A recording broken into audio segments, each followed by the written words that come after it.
at the Mishnah, New Parak. Got it? No. Tfilas Shachar at Chatzos. Davening Shabbos. No, I'm saying it. Still not that optimistic. Rolam Bava and base. Let's start from almost the top of the page, a couple lines down. Read about Pazi boy. You see that? Should be three lines down, right? Right about Pazi boy. Right about Pazi asks the following question: Makos for Krisos Mar Min Bohonani Tanoi. If somebody had an option, it's not really an option, just using the word loosely. Say an option of getting koris or malchus. So what's the halacha in that case? In other words, do we have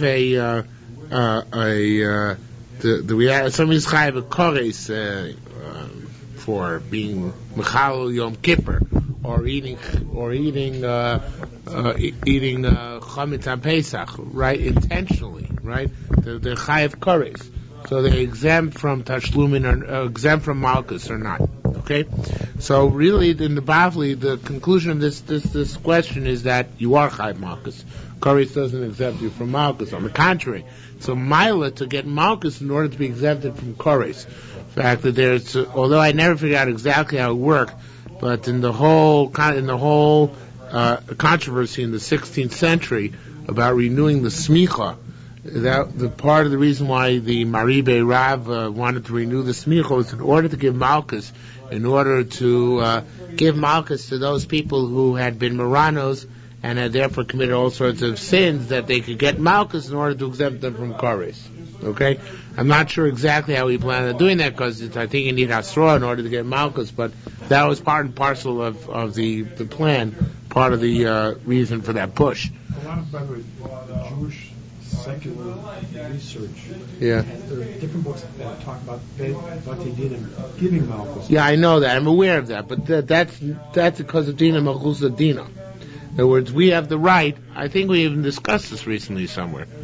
When we discussed this in Brachos, where did we discuss it? Or here in Terumos. We discussed this, that the Basin has the right, if they get power from the government, to use that government to be malka people. That's permissible. I discussed it somewhere. I don't remember where anymore. But in any event, so that's true. But this is a separate issue. In other words, the parameters of malchus be the rights, and not just the parameters of malchus because dina malchus and dina. So Rav Yossi tzrichel rabbanon. It's a shaila. We don't know. So says the Gemara. From Rabbi Yehuda, it said, "Lama lo shamu lo min adad Rishon Bar Chai." Why we learn from that what Rishon Bar Chai said? The time Rishon Bar Chai Omer, Rabbi Tarfon Omer, Nemra Koris b'Shabbos. It says Koris by Shabbos, Nemra Koris b'Yom Kippurim. Ma Koris Omer b'Shabbos, just like Koris is say by Shabbos. Ein Makos Eitzel Misa. There's no Makos no Makos in lieu of Misa. Of Koris Omer Yom Kippurim, Ein Makos Eitzel Koris, no Makos by Koris. Now this would be even if they gave you Hasra. Even they give you a straw on Shabbos, they said, Yankel, don't be over Shabbos because we'll give you malchus for it. Nonetheless, we can't give you malchus. Because his shita is that since it's given over to capital punishment, you can't take it down to corporal punishment. So too, we want to infer that the same is true by Koris, right? Of course, malchus say to Koris. What's an example of koris on Shabbos? If there are no Eidim. No Eidim. Or then it would be Koris. Eidim Skila, no Eidim Koris. Okay? So, Amrei Mona Kum Rabbi Yossi, Rabbi said for Rabbi Yossi, Ma the Tzrichon, now what you're asking the question is Koresh Lakish. It's like Rish Lakish. Brank Rabbi Yochanan, but like Rabbi Yochanan, Rish Lakish we'll see in a minute. We haven't seen this Rish Lakish, we'll see in a minute. Brank Rabbi Yochanan, like Rabbi Yochanan, Makol say to Misa Yeshlo, Rabbi Yochanan argues on Shem Bar Yochai, it seems. Rabbi Yochanan said even by Misa, though it's on Shabbos, if I gave you a straw for Malchus, you get Malchus. So therefore, Brank Rabbi Yochanan, Makol say to Misa Yeshlo, if you have Malchus in the core punishment, in the case where you could have gotten capital punishment, Malchus say to Koris, so Koris goes without saying, get Malchus in a case where you would have gotten Koris, which is even a lower madrega. These Pagan, where do we have such machlokas? And machlokas in Rabbi Yochanan Rish Lakish by, I just read a line which you don't have, right? Malchus Eitzel Karis Lokoshki you don't have, right? We have Nisan. Marcus Eitzel, Nisan. But it means Malchus Eitzel Karis, because we're learning out to Karis. The Spalgun, we learn to Machlokas, Hashochet Osov Espino L'Shem Avodah Zarah. Some is Shech to Nosov Espino. Okay? For the purpose of Avodah Zarah. Now we Shech the mother and son on the same day, and for Avodah Zarah. Maybe Yochamer, Imusrobo Mishum Osov Espino Loke. If they gave him Malchus because of Osov Espino, he gets Malchus of Osov Espino. He transgressed, and this is the Isser Skila, right? Transgressed Avodah Zarah. The Shum Avodah Zarah, Uniskal. Do you have that line? Right, so it's the person of Avodah Zarah, he's stoned. Nonetheless, you give him only for Malchus, he gets Malchus. Rish Lakish Amar no, Afilu Yisuba Mishum Osov Espino, even he gave Masra. You warn him because of Osov Espino, Eno Loke, he doesn't get Malchus. Me'achar, Sheilu ha'ituba l'shum avodah zarah ha'yanisko. So since they have to warn him about Avodah Zarah, he will get stoned. So therefore now, he can't get Malchus. So according to Rish Lakish, according to Rabbi Yochanan's Pashut, if for a capital punishment at the hands of Beis Din, if they gave you a surah for Malchus, you get corporal punishment instead. So surely if you would have gotten only Koretz, which is the lower Madrega, the capital punishment, you certainly get Malchus, which is the way, of course, as I said, we paskin. However, the question according to Rish Lakish is there is no, by capital punishment, there is no Malchus, even if they warned you that you were going to get Malchus. So our Shaila is according to Rish Lakish, whether by Koretz there's Malchus. We haven't resolved it. Amrleh says the Gemara, the truth is, after Rabbi Yochanan Tzrichalon, by Rabbi Yochanan we can ask as well. Hacha shnei devarim. Why? Because we can ask the following, Shaila. Maybe Rabbi Yochanan says by the case of Osov Espino, L'Shem Avodah Zarah, that since Osov Espino is separate from Avodah Zarah, so if you take away the Avodah Zarah, so you can get Malchus and Osov Espino. But Hacha Davar Echad, the Shaila is by Davar Echad. What if it's Take, you said to him about Avodah Zarah that he should get Malchus. In other words, there I can understand that if you didn't give a surah for Avodah Zarah, but rather a surah for Malchus, you give the Malchus because the Malchus for Osov Espino is Take the proper punishment. And the only punishment, and the great, most severe punishment. But the Shaila would be, what about if you said, I want to give you Malchus for Avodah Zarah? That's our Shaila, and that's something we haven't resolved. Okay? So that's why we would have to resolve in Rabbi Yochanan. The Gemara doesn't give any conclusion here. As I said, our psak is that you do give Malchus in that case. I'll die to the Reish Lakish. Now, concerning one of the many cases where the Yerushalmi is utterly confusing, according to Reish Lakish Shita, but not the one we just mentioned. Rather, Reish Lakish Shita previously. Reish Lakish said that if you're Chayav Malchus, in a case of Shogeg, in a case where you could be Chayav Malchus, then you're exempt from paying. Right? Rabbi Yochanan was Machlokes, Rabbi Yochanan Reish Lakish. Rabbi Yochanan said, if it's a case where it's amazed you get Malchus, but you did it b'shogeg, you pay. Reish Lakish said that since you could have come to Malchus, so therefore, even though you did not, you still are exempt from paying. Okay, that was the big Machlokes which you had of a couple of blot ago. Al daita Reish Lakish ma bin ilay tanoi. So according to Reish Lakish's opinion, that if you did a thing for which you could have gotten Malchus if you did it intentionally, but you did it unintentionally in this case, right? According to him, ma bin ilay, and you're exempt from paying. Ma bin ilay tanoi. What's between the tanoi who hold that chayave krisos are parted from paying?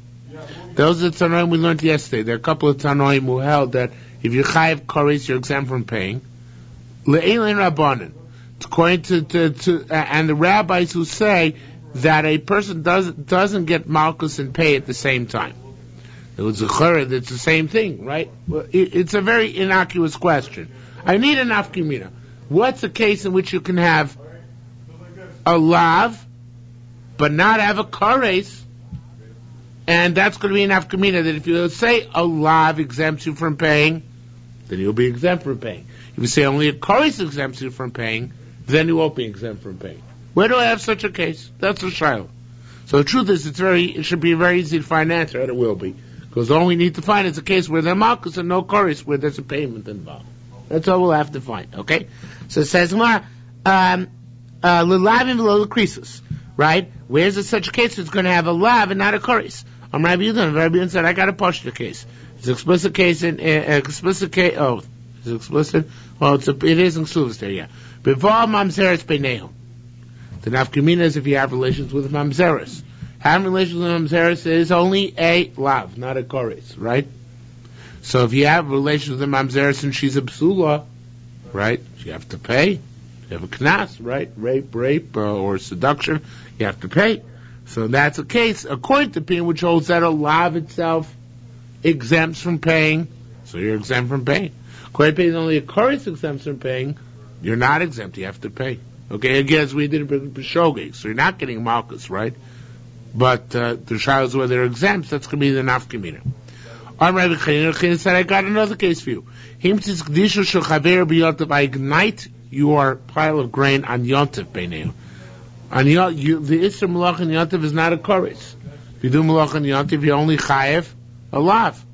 So therefore, if you do Malach on Yontif, you ignite somebody else's grain pile, so then it's only a lav, not a koris. Ilat Tanoi Savre, the one group of Tanoim hold that Meimar, they hold Veimboim Koris Mishalim, since there is no koris, you gotta pay. Vilin Rabbani, the other rabbis hold, Sar Meimar Hoviyesh Pomakas, since hypothetically it could have come to corporal punishment, and Mishalim, you don't have to pay. That's what if that's the case. Miato Eluv Naras Lo Krabanin. One of the cases mentioned there in Ksuvas where you pay knas is Habol Amam Zeres. So it's not like the rabbis who said, in a case of malchus, you don't pay. It's really not like Rish Lakish, right? Because Rish Lakish, anytime you transgress an aver for which you could have gotten malchus, if you do b'shog, you don't pay. So there in Ksuvas, how can it say that you pay? So it says, Mar Amrai Masna, Ramasi says, no tipoter divrei kol. That could be going like everybody. But mamzer, and it should be habal mamzeres. The guy's a mamzer too. He has no lav. Since he has no lav, and he's allowed to have relations with her, so that's why he's got to pay in that case. Okay? Is that clear? All right, says the Gemara. Veisha, so now the Gemara asks... So there's no use for mamzer coming out of law on zeros? No law. Isn't that a great cooler? There's no answer at all. I'm not sure if people are going to run out and take advantage of it. No answer at all. Yes. But he still has to pay. If she's it's a minor. Which I mean, if he raped or seduced her, but he's allowed to marry her even. Mamzer and mamzers can marry each other. Okay, now the Gemara asks a question out of left field. It's a question not relevant to our sugya. It says there in the Gemara. It says there in the Mishnah that one of the cases which you have to pay a knas is if you have relations with your sister, your husband, your brother's widow. Okay? So it says, he understand what's wrong with having relations with your brother's widow. Sister-in-law, right. You're supposed to have relations with her, right? Because she's now, you're assuming there's no children. Well, she's a psula. She's a psula, that's no point. There's only paying by psulos. So she's a psula, you have to have relations with her. It's a mitzvah of evil. So how can there be a charge there? So it says, Marti Potter, resolve it. It should be Sha'achiv Hayulo Bonim, that his brother had kids. Viris Isho Meis. And now, this is his other wife. In other words, he had kids from another wife. This is his second wife. So therefore, and who he just betrothed. So then his brother comes and rapes her. So that's a case which is going to be knas. Okay? Let's go on to halacha base. Bas Cohen, Shenises Yisrael, the daughter of a Cohen who married a Jewish Yisrael, right? Okay. She ate truma. She was married to the Yisrael. Not allowed to, right? Mishlemes is a Karen. She only pays the Karen. But she doesn't pay the extra fifth. And if she happens to be mizaneh, when she's engaged to this Yisrael, she's burnt to death, as opposed to normal death, which is imposed on a naramurasa shazinsa, a betrothed girl who's mizaneh, which is chenek. With the Gemara, the Chumash says by a Kohen's daughter, it's more severe. Nisa Slechem and Psulim, she marries one of the Psulim. She marries somebody who she's not allowed to marry, she's not supposed to marry. A Mamzer, a Nossi, a Gibeonite, a Cholol. So then, Mishlem is Karen V'chomesh. Then she goes there, she's not a Kohenes at all. So then, not only does she have to pay the Karen, she also has to pay the Chomesh. Misas B'chenek, she also doesn't get the more exalted form of death penalty if she's Mizaneh. So the Sreifa, she only gets chenek, it's only suffocation like any other plain Jane. It makes no difference. Even if she married a apostle, she still pays the Karen and not the Chomesh. And in both cases, she dies by fire if she's Mizaneh. Okay, let's skip to the Gemara on the top of Lamed Zayin Moralef. Says more, Keni Mas Nisa. This is what our mission is talking about. Zinsa b'sreifa. Don't think she's getting the sreifa for having eaten the truma. She's getting the sreifa if she's mizaneh. Now, continuing along that, my Tanakh, what's the logic of Rabbi Meir that when she marries a apostle law, she goes down a level, she loses her kuna status. So it says more the kitachelis nosis savia. It says in Pasuk, if she begins to be mezaneh against her father, as so it has to, one of the Rameir learns, in order for it to be on the more exalted level of getting burnt by getting burnt to death, she has to be suitable to go back to her father's house. Meaning that were she to be divorced, the widow, she could go back to eating truma. If, however, she had relations with a man who's forbidden to her, right, apostle, so Sheina real so basically she could not go back to her father's house, and therefore she loses her status as a kohenes. So it says, I don't like that. Nisa is the kosher, so what? So she married a kosher? Well, look, after all, I'll tell you about a girl's mizana, right? Nisas the kosher v'zinsa harei ruya lasso beisavia. Could she go back to her father's house? Anyway, she can't go back to her father's house. She's a zayna. She had forbidden relations. So it says more. What's it? The forbidden relations were the relations she had when she got married, or the forbidden relations are the relations she had now when she was mizana. The bottom line is that anyway she ain't going back to her father's house. So what's the difference? So say my kedon. How you going to learn this? Kitachel lisnos. When she begins to be mizaneh. But the way we darshan is that kisachel when she's defiled by this news. Who's the one who's burnt to death? A woman whose chilu comes because of the fornication. The lo shechilu machmas nisuin. Not a woman whose desecration, whose elimination from the kuna came previously because of whom she married. Okay? That's the logic of Meir. My time the Rabbanu don't distinguish between a case where she married a Kohen, a apostle, or a case where she married a kosher, that regardless she gets burnt to death. It says Bas Ish Kohen, it says the daughter of a Kohen, Mikomakom, regardless of who she married. Me'ata asks the Gemara, if that's the case, Bas Ish Kohen, Va'afilu Chilul Amikano. Even if she was a chalola from her birth, kan in Hebrew is a sakior veskano is a basis or a foundation. So even if she's a chalola from the get-go, let her be exempt from the sreifa penalty. Let her be chayiv in the sreifa penalty. Because she's the basish Kohen. Her father was a Kohen. True, her father relations with a divorcee or somebody else who's forbidden to him. And if she's a chalola, but she's still a basish Kohen. So Tani Rabbi China Bar Papa. So Rabbi Papa learned Kumi Rabbi Zira in front of Rabbi Zira. Out to Rabbi Shmuel, based on Rabbi Shmuel. Now, what Rabbi Shmuel holds is not relevant to us. This Rabbi Shmuel is Rabbi Shmuel elsewhere in Shas.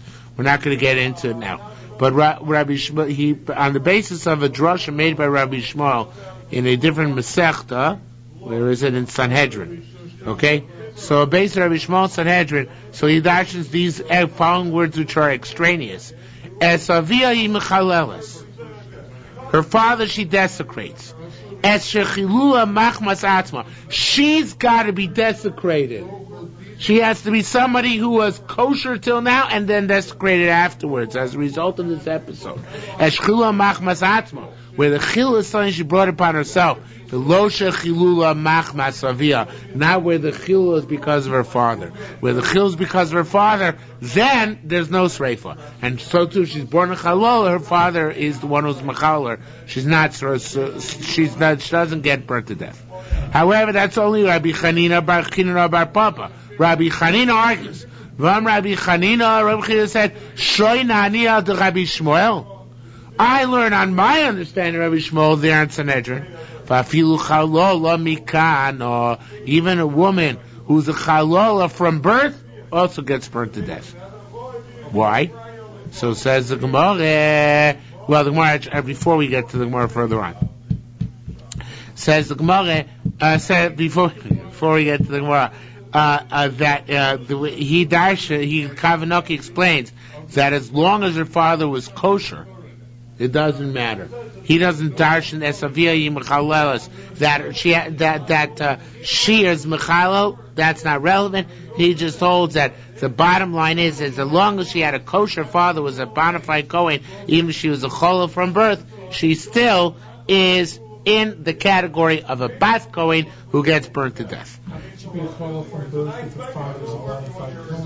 Her father had relations with a divorcee. He's still a bona fide Kohen. As long as he divorces her, he can serve in the Beis HaMikdash. Yeah. Okay. Vatnina asked the Gemara, didn't we learn? Now, it's an interesting case. It's later on in the Masechta. So the Gemara, the Yerushalmi just brings it down to shorthand. The case is for a person who was eating truma, munching on truma, thinking he's a Kohen, and somebody comes and says, "Hey, surprise, surprise! You're not a Kohen, you're a Cholol." Okay, so you became aware in the middle while you were eating truma that it was that you're a Cholol. Rabbi Lezer Mekayev Karen Mechomish. Rabbi Lezer says you have to pay the principal plus a fifth. No chochmas, right? You're a sinner. Rabbi Yeshua Poter, Rabbi Yeshua says you're exempt. You don't have to pay anything. So said the Gemara from this wants to bring a raya from Rabbi Yeshua against Rabbi Chanina bar Papa, right? Why? So Rabbi Chanina bar Papa said that you're not a Kohen if you yourself are you're not a Kohen if you yourself are a Cholol. If you're a Cholol, you're not a Kohen, and therefore, if you're a woman, you don't get the death of Sreifa.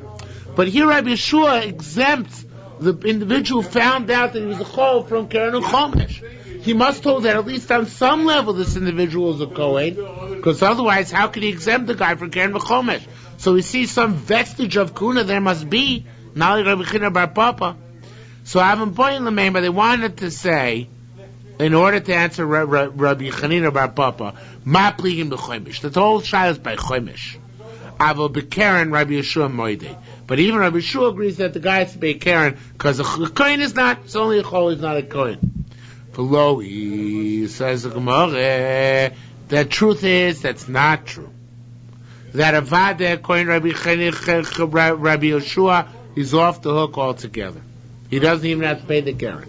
But it's still not a kasha on Rabbi Chanina bar Papa. Why so? Because ma pligin l'shavar. It's only if you already ate it. In other words, if you already ate the truma, in that case, Rabbi Yeshua says, since at the time he ate the truma, he was unaware that he was a cholol, then I exempt him. Avolahaba, but if the guy now knows he's a cholol, and then he goes and eats truma, even Rabbi Yeshua is moda that of course he has to pay in that case. So we see from this that a chol is certainly not a kohen. Why? Because if chol knows he's a chol already, it's probably based on the same concept we have by Avodah. It's a special drosha which we have. Moshe Rabbeinu asked Hashem about Shevet Levi, Barech Hashem Chelo. That if a chol was oved, so b'diavad the avodah should be accepted, as long as the individual did not know he was a chol at the time he did the avodah of the Beis HaMikdash. So similarly here too, Rabbi Yeshua meant to say avada chol is not a kohen, like Rabbi Chanina bar Papa. It's just, however, that since we have a concept by avoda that if the guy didn't know he was chol at the time that he did the avoda is good. So to extrapolate from that to truma, and we say since at the time that the guy did the eating of the truma, he didn't know he was a chol, so but the he doesn't have to pay. But a kohen is not, and if he knows ahead of time he's a chol, so then he's got to pay if he eats truma. And therefore, when Rabbi Yeshua says that he had when Rabbi Yeshua says that he doesn't have to pay because there's a cholol, that's only when he ate before he knew it was a chol, and that's no raya that a chol is a kohen. Chol is not a kohen, and Chinav Papa is justified.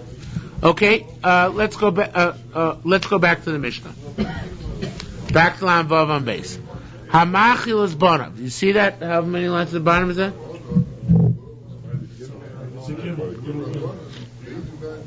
Okay, by little gimel.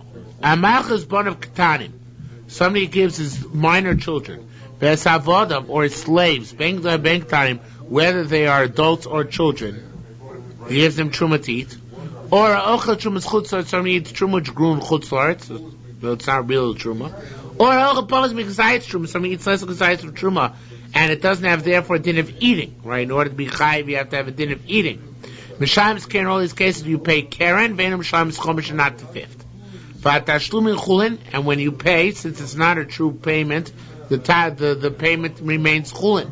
If the kohen wants to be moichel in these cases, the kohen can be moichel again, because in all these cases the payments are not the bona fide payments for truma, and they don't revert to become truma, and therefore the kohen can be moichel.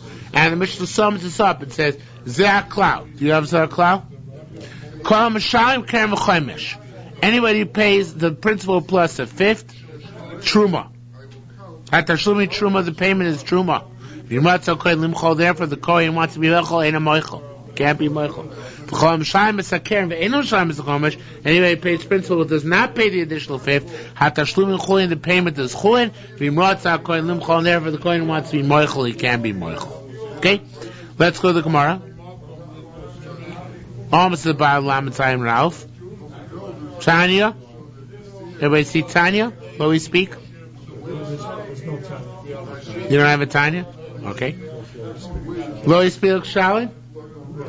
Lo Yispil Kshalin Machishtan. Now the truth is, why isn't Eved exempt? The Eved is a Godel. He should have to pay. The only reason he's exempt from paying is because he's got no money. Mashkona Eved Kona Rabo. He doesn't have any money. So what happens? Lo Yispil Kshalin Machishtachrer. If the master didn't pay before the slave was released, no sin. The Eved's got to pay keren and chomish. He's got to pay because now he's a free man. Even while he's an Eved, if he has his own property, which his master has no access to, no sin. He's got to pay from his own property. Okay, hey Chavida. So ask one now question. You know, do you have Hey Chavida? You lost Mrs. Zuger? Mrs. Zuger is there.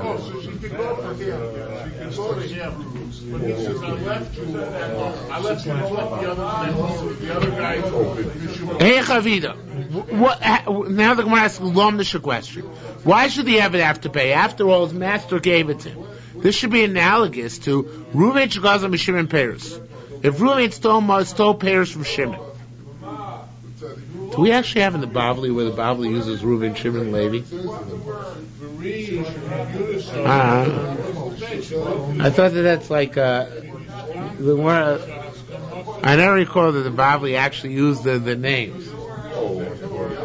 I don't remember anything. There's a famous case of Yosef ben Shimon. That's like more Bavli used a couple of times. I remember Reuven, Shimon, Levi. All right, and anyway. Reuven Shegaz al Mishim, so it's probably there, just never paid attention to it.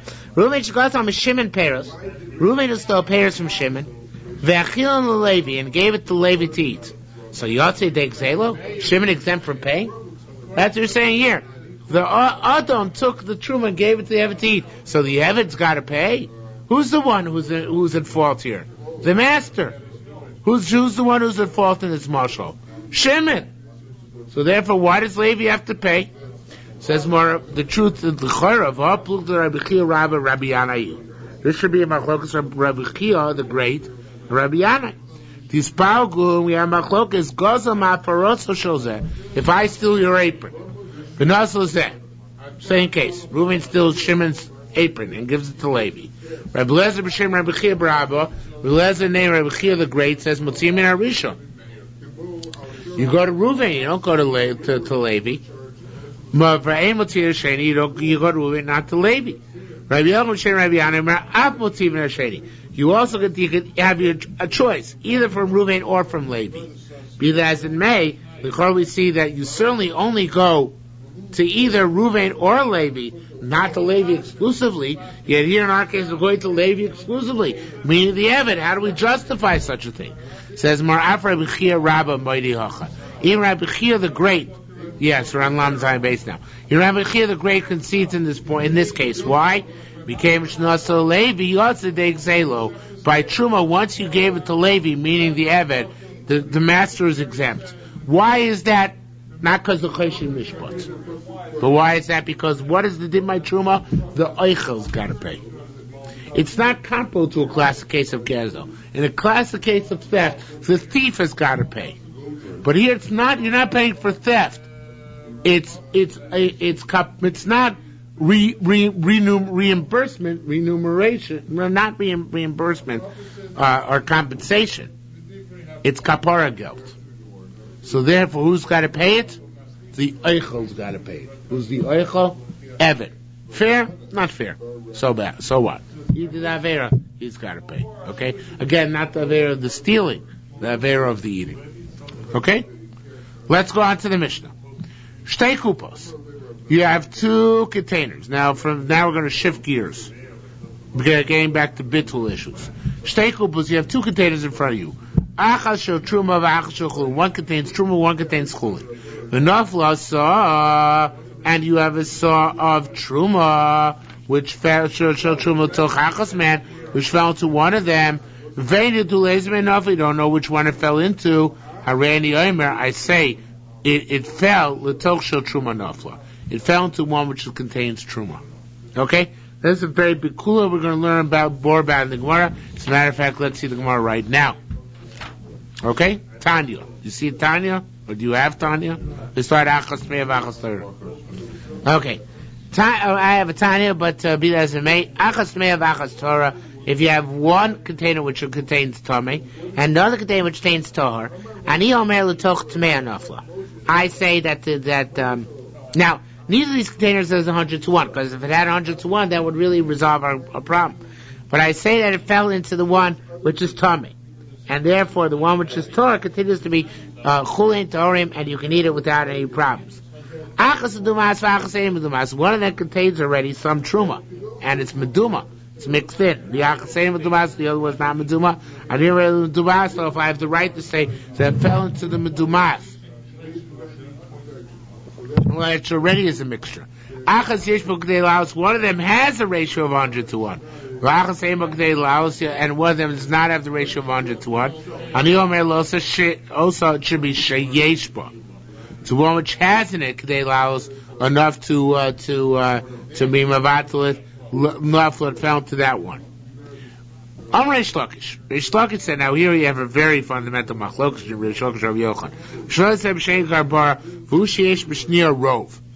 All these cases where we permit this, these are called tolin. That I assume that the truma fell into one and not the other. So Reish Lakish says all these cases that said tolin are where mitoraisa there would be bittul regardless of where it fell, because both of them contain a rov. Both of them have more chulin than truma which fell into them. So ever since mitoraisa it's bata regardless. So dealing with the issue of the Rabbanan of not being bata, Rabbanan were lenient and said you could say it fell into whichever one is going to be easier for you. That's Reish Lakish shita. Rabbi Yochanan said, even though the other one does not have a roof. Now this bothered me. Why is that? So he explains. Kavanaki says because we're dealing with Trumas Manazeh. So the whole Trumas Manazeh is only the Rabbanan anyway. So therefore, it says Rabbi Yochanan, you don't need the additional kula of having a rove in both of them, so it's bata midaraisa. The very fact that we're dealing with truma d'rabbanan is sufficient. So therefore, even if the saw of truma is going to fall somewhere where it's not going to have a row opposite it, I still say fell into the more advantageous one, and whichever one's going to make it more good to you, again, because we're only dealing with Truma D'Rabbanan, and by Truma D'Rabbanan we're more makel. Okay? Then it wouldn't work. You would have a problem. Right, you'd agree with Reish Lakish, you need a rov, or he might hold it doesn't work at all. Okay? Because the rice might not say Tolin altogether. Michla Vashita said the Reish Lakish. I believe that's actually the case, if I recall correctly.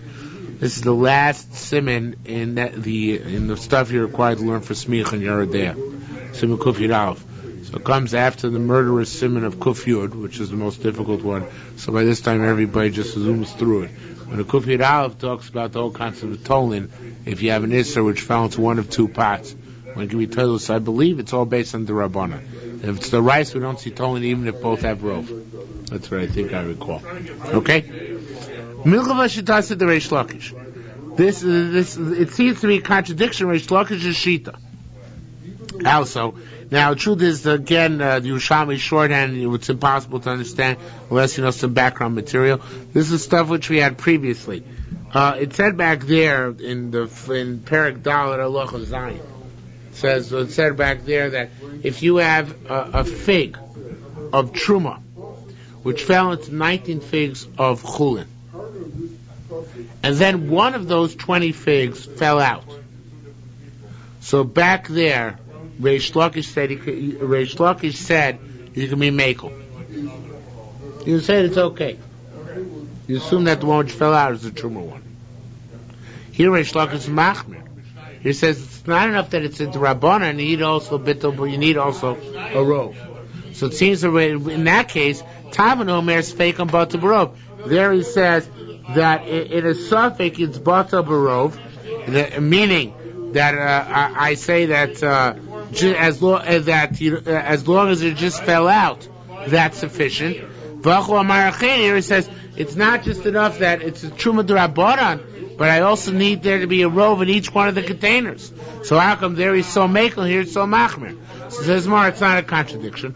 Tamon b'shem garmei, there he's saying on its own. V'alchem shu bar kapar, he's saying name bar kapar. But it's not here Reish Lakish being makel, it's bar kapar who Reish Lakish is quoting. V'chafa shutasi Rabbi Yochanan.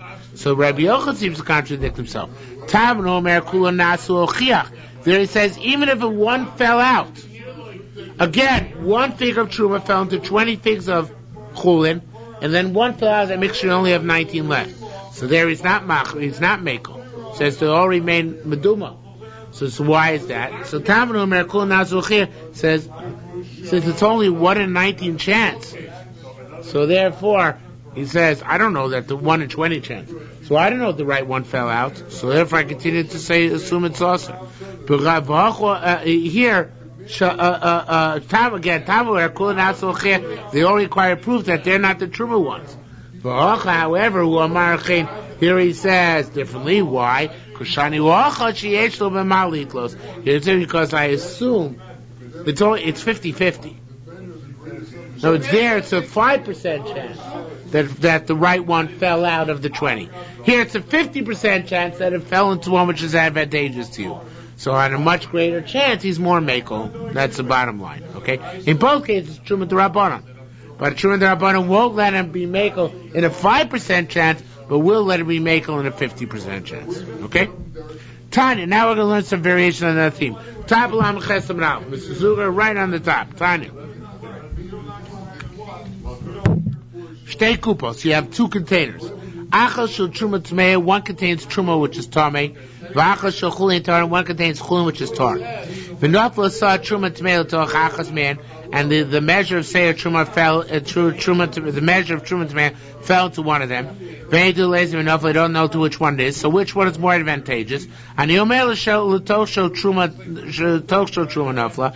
I say it fell into the one which anyway had Truma, right? But achulin yochlu nekudim. The chulin has got to be eaten in mixtures, in batches, which have less than the shiur of a kibetza. Now, this is a very interesting thing, which of course I'm going to explain later on, but I will explain it now. Mora says, Tolin works to take away the problem of zorus. Words that a zar may now eat it, a non-Kohen can eat it, but it does not take away the problem of tuma. Okay. So tuma they were more severe with, probably because tuma is the oraisa. The truma is the following Rabbi Yochanan's rationale. Truma is the rabbanim bismanazeh, but tuma is always the oraisa. So therefore, if you're the type of guy who eats his chulin b'tara, then you have to be afraid that perhaps the truma tmeya fell into this batch of chulin. So the zarus, I say tolin that the truma tmeya fell into the truma pile. So and he can eat the chulin. But I don't see to say tolin vis-a-vis the tuma. It's a paradox, but it's based on the dichotomy between the Rabbanan and the Raisa. But that's just a personal chumrah. That's true, but okay, no, granted, but we'll see a ramification which is not a personal chumrah. But let's take this case. So therefore, vis-a-vis the tuma, I have to assume that perhaps it did fall into the chulin. And since the truma is tameh, you don't want the chulin to become tameh, so therefore you make doughs which have less than a kibetza of flour in each one. Okay? So it's a paradox, but based on the different severities, that's why we have this paradox. Okay? You make small dough, small batters out of them. Now, let's try another case. Nafla say a truma, a measure truma Torah fell. And it fell into one of two baskets. The one which has truma tmeya, the one which has chulin Torah, we don't know which one. So Adiyom L'Toch show Truma Tmeya Nafla. I say it fell into one which has Truma Tmeya. V'chulin Yochel B'Tara. But here you have to be meticulous. You must be meticulous in case to eat the Chulin B'Tara. Because maybe there's Truma Torah in there. And Truma Torah are now allowed to, again, vis-a-vis the Zarus issue, so Zar is allowed to eat it. Because that's only the Rabbanah. But vis-a-vis the Tuma issue, we say you must eat the chulin b'tara in order not to be metame the truma, which might be, so to speak, dormant within it. Okay. Next case, shtei kupos achashel truma Torah v'achashel chulin tmeim. You got two baskets, one which has truma, which is Torah, and one which has chulin, which is tamei. V'nafla se'er truma Torah v'dor a saw of truma which is Torah fell into one of them. You don't know which one it fell into. Aniyom, I say, l'toch truma nafla. I say it fell into the truma one, right? V'chulin yochlu nekudim. And again, the chulin here, again, mitzad, well, not mitzad din, but the chulin has to be eaten. Oh yeah, mitzad din here.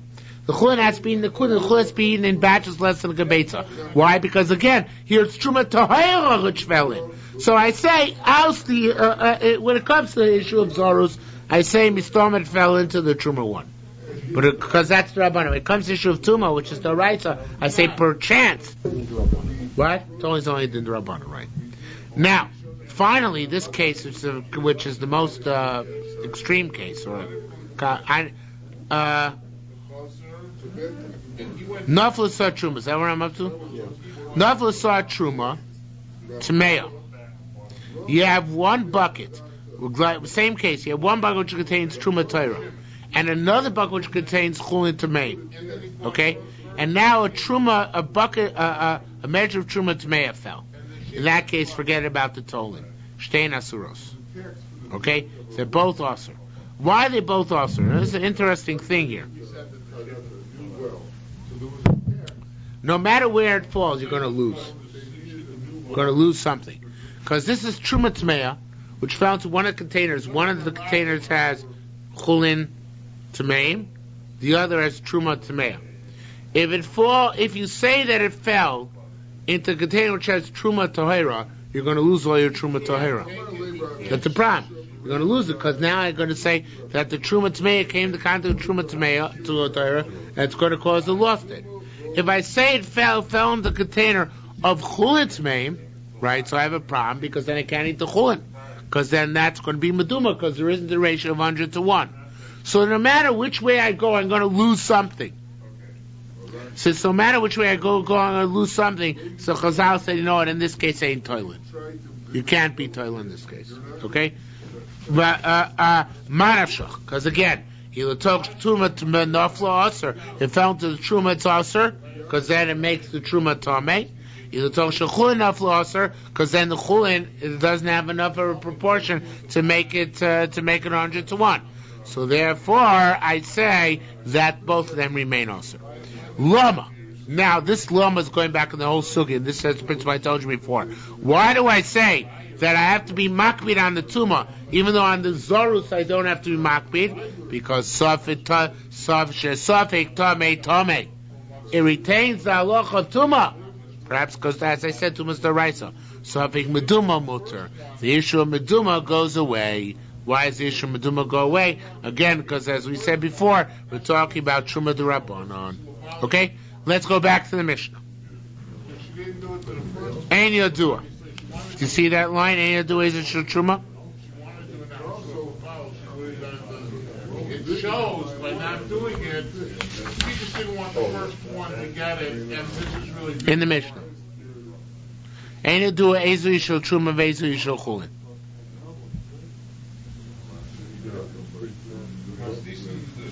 No? Can't find it?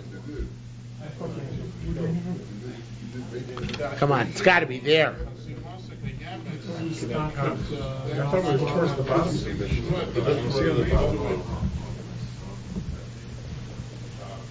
But there was stopped at the office. Okay, he dropped the word Abel. He dropped the word Abel in my text by mistake, probably. In the sixth line down in the Mishnah. Abel ein Yadua.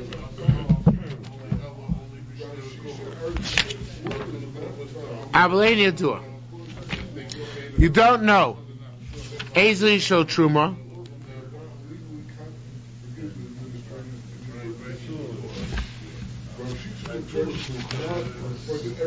Yeah, you dropped the word Abel. Abel ein Yadua Ezu Yishol Truma Vezu Yishol Chulin. You don't know which is Truma, which is Chulin.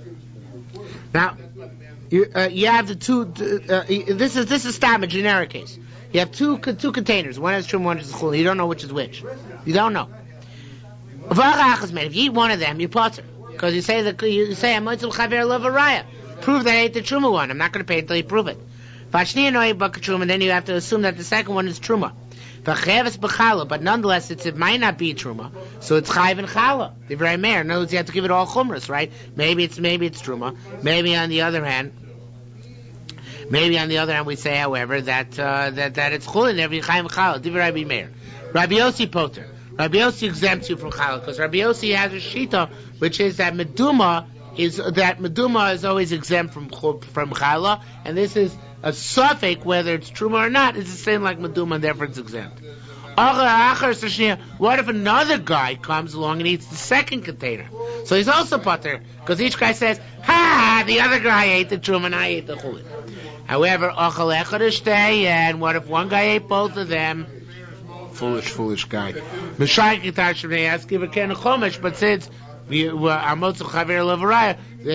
the Ken Chomesh based on whatever the smaller containers contain. Okay? Nafla achas men letoch chulin. What if one of these two containers fell into chulin? So eino medamos, and it doesn't create meduma because I'd say that which is the one which fell in? The chulin one, right? Again, the tolin. Right. Vashnia noy bakatrum. You assume the other one is truma, but nonetheless chayves b'chal divrei meir, and of course Rabbi Yossi poter. No, if the shnila mokam acher, if the second one fell somewhere else, eino damas, and then it doesn't create meduma because each one I say that it's the chulin one. Now, however, if they both fell into the same place, then of course I have no choice. I say it goes by the smaller one, but the smaller one creates meduma and has to be cancelled by the shiur of 100 to 1. Okay, it says the Gemara. Good score the Gemara. Amar Rabbi Yochanan. Does anybody see Amar Rabbi Yochanan? By the asterisk? Amar Rabbi Yochanan. Do you have it? Mayor, a bit slow tonight. There's a big. You have it? Yeah. Okay. I was looking at the wrong asterisk. There's one at the bottom of the page. Wishful thinking. All right, Yochanan. I'm always thinking ahead. Rabbi Yochanan said, Meduma, it should be, you have the word suffix, it's a typo. Meduma pater min chala. Meduma is exempt from chala. However, Safik dimua hanechal. This case where we're not sure whether it's Meduma or not, Mishum Dema, which you can eat because you're not sure where it fell in, is Chaya B'chala. Now, the Pashim Shan, he's explaining Rabbi Meir, but the Kavanoki is explaining that it's even going in Rabbi Yossi, that he's explaining that not in our Mishnah, but rather in the previous Mishnah, where you had a case where a Seir of Truma fell, and you don't know in which bucket it fell. So in that case, I say that even though the Zar can eat it, so then Rabbi Yossi is mechayev in challah. In other words, there's a difference between the previous part of the Mishnah and this part of the Mishnah. That's what Rabbi Yochanan is coming to explain according to the way the Kavanoki learns it. That in this part of the Mishnah, where I don't know which one is Meduma, I don't know which one is Truma, so therefore they're both in a suffix. Since they're both in a suffix, so they're both exempt from challah. But in the previous case, where I had two containers, both of which were chulin, right? And Truma fell into one of them, right? Or rather, one which is Truma, one which is chulin. And Truma fell into one of them, and I don't know to which one. So I'm toilet to say it fell into the Truma one. So in that case, the chulin one doesn't become exempt from challah, right?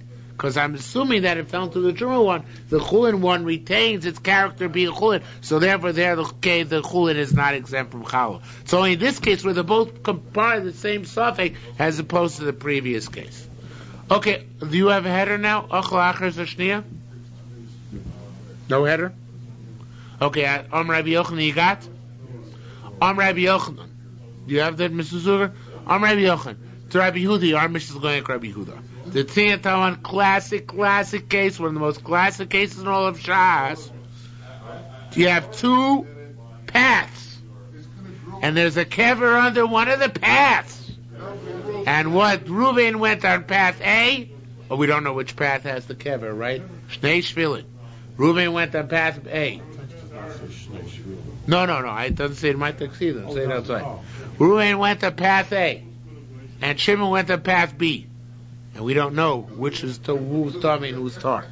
So Rabbi Yehuda says a class, again, one of the most classic cases. In Nishalu Bavasachas, the Reuven and Shimon both come to ask, and the rabbi at one time, they're both, you have to say they're Tommy, right? Because they're both part of Suffolk. First Reuven comes, and then Shimon comes separately to Hechid. I'd say they're both Tar. Rabbi Yossi ben Kachu ben Kach Tmeim, regardless they're Tommy. Even where they come together, come separately. So, B'mano Kayamin. Ask more on Rabbi Yossi, what are we talking about? If they came together, don't understand to me. According to Rabbi Yossi, but if they came there one after the other, why should they both be Tomei? Tahirin, they should both be Tar. Because each one didn't come together with the other guy. So he himself has a suffix. We let him retain his suffix. So says the Gemara, according to Rabbi Yossi, about the following case. What idiots. Reuven came to ask about himself and Shimon. So that's the machlokas Rabbi Yehuda and Rabbi Yossi. Rabbi Yehuda Omer Omrim Lo. So Rabbi Yehuda says, we'd say to Reuven, Shaldiloch, ask your question about yourself. V'silach, get out of here. Don't ask about Shimon. Rabbi Yossi Omer Kevisha Nishalu Shnei Ke'echad. Doesn't matter since he came to ask on both of them. So it's as if they both came before us and they're both Tomei. Now, our Mishnah cannot be going like Rabbi Yossi because Hachanami Lav Kevisha Nishalu Shnei Ke'echad. Here, in our Mishnah, they're both containers belong to the same guy, right?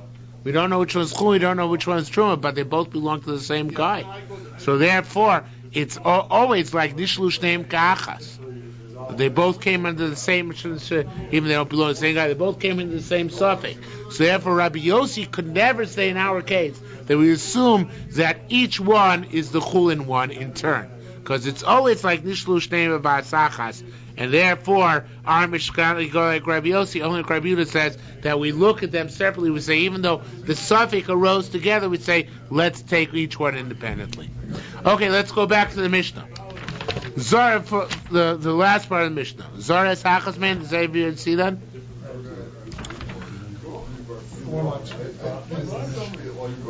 Zoras achasmin.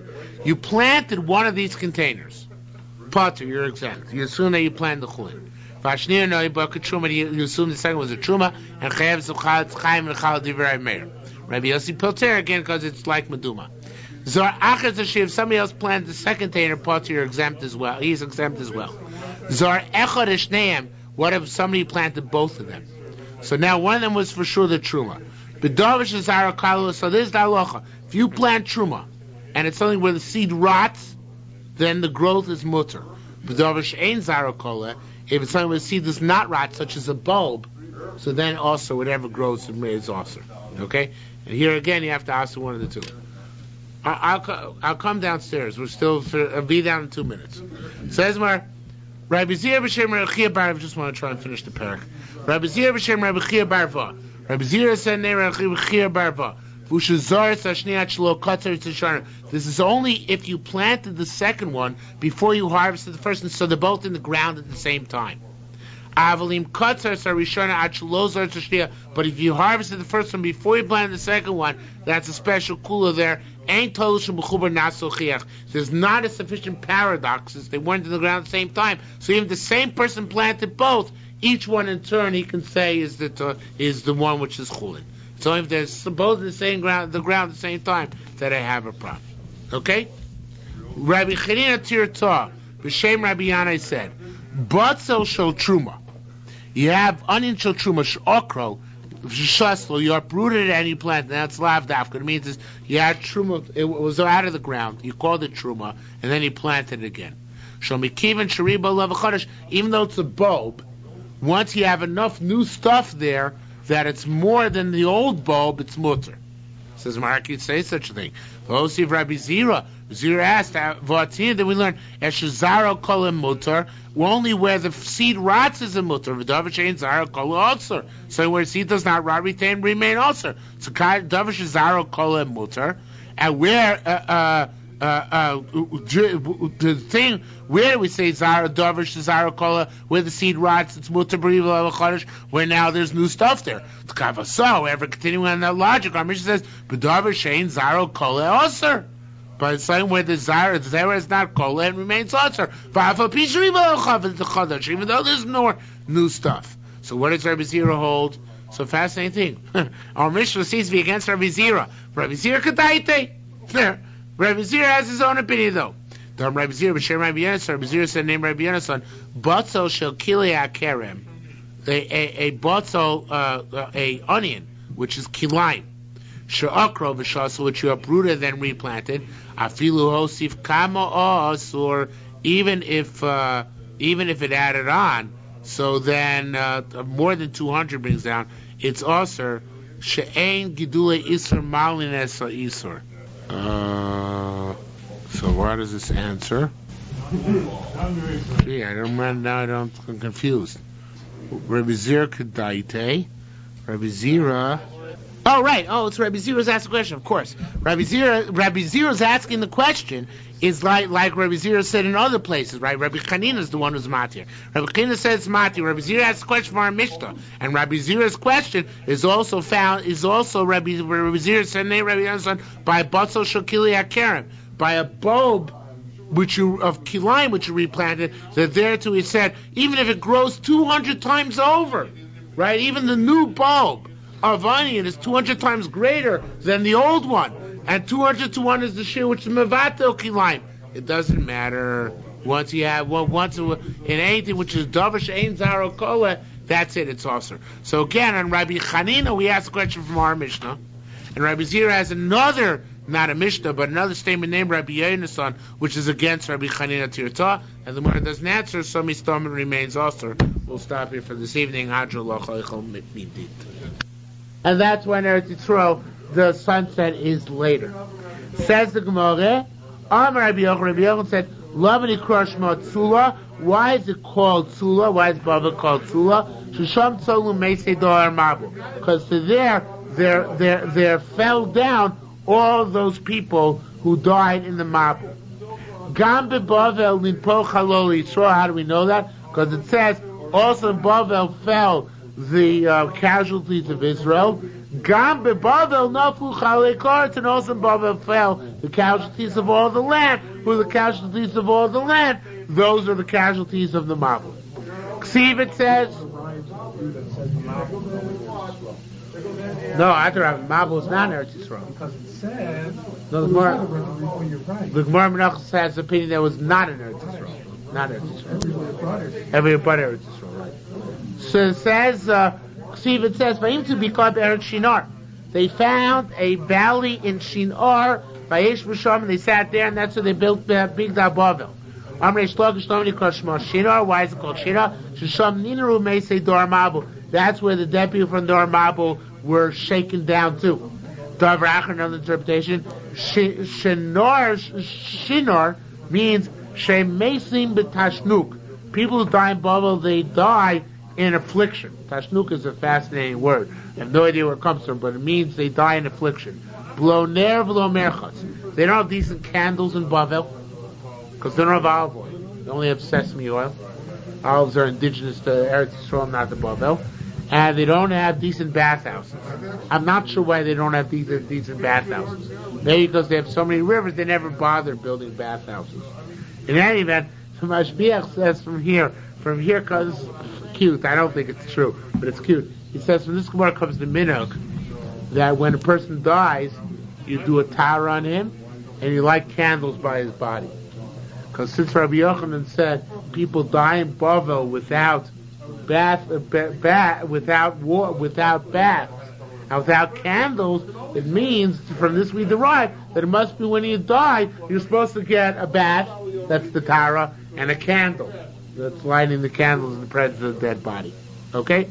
Says the word Davrach, another interpretation. Shinor means, bear in mind, these are the Israelis denigrating the Babylonians. Shinor, Shem, Nor, Mina mitzvahs. They are shaken free of mitzvahs. They don't do any mitzvahs there. How so? Below Truma, below Meiser, Trumas, Meiser, and Bavel. Davrach, another interpretation. Shinor, Shesarel, Mesim, Norim. Its officers die young. In other words, people have their lower life expectancy in Bavel. Saddam Hussein was killing them all the time. Davar Acher Shinor Shemidu Sone Ve'er. There stood up there an enemy and an opponent. Er is somebody who's Kore Aru, who complains about Kodesh Baruch Hu. Veza said, who is that? Nebuchadnezzar HaRosh. Let's just go a little bit further. Rav, now, here, we say Rav Rabbi Yehuda. The Kopnei Moshe says that this means, like he said before, Rav really holds a Plaga Mincha. Rabbi Yehuda said in the Mishnah Plaga Mincha. Rav also holds a Plaga Mincha. What was his Plaga? But which Plaga Mincha did he go by? The Plaga Mincha in Eretz Yisrael. And that's why he would daven with Dimdum Echam on Chutz La'aretz in order to go like the Plaga Mincha in Eretz Yisrael. Says the Gemara. Well, I'm sorry, not the Gemara. Says that's one interpretation. That's the Pnei Moshe interpretation. How do we interpret it? Let me just check. Maybe the Mashbiach was here. That wasn't here either. So the Charedim says that